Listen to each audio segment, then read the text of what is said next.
My brother was homeless at the time, but he had hit hard times. He has always been a loyal, hardworking person. He has always been very humble. He's always been driven. He just had hit hard times, and that's where we got to this point. It was about 2:30 in the morning. Nicholas was sleeping in his car.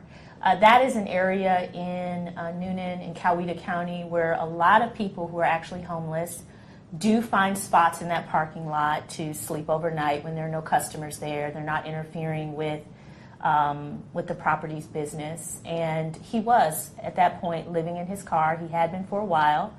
As I understand it from the family, he was just a very independent person. Yes. Lost his job some years back and was struggling to get on his feet, trying to get his life back on track, and was sleeping and living out of his car.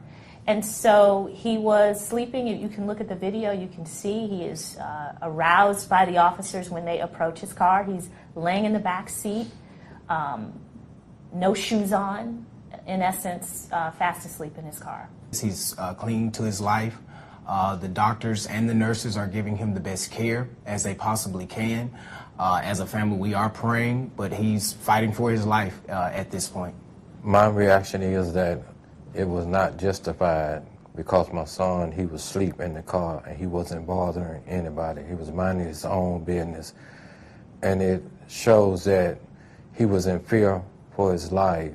You can see it in his face. He wasn't aware of what was going on. He was just coming out of sleep. Part of the problem with the Coweta County Sheriff's Department coming out at this point, this early stage in the case, and proclaiming that this shooting is justified, one, they've done that before they've had the benefit of the GBI's investigation. So they are already declaring this a good shoot without the benefit of an investigation, which is unfortunate.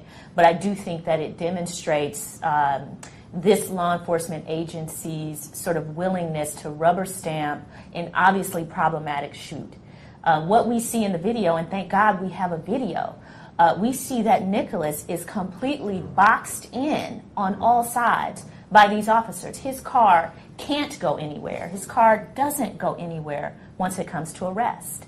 And almost with, I think it may have been 2 or 3 seconds, the officer arrives, he essentially crashes into Nicholas's car, hops out of his car, and fires a kill shot. Now, the other officers are commanding Nicholas to get out of the car.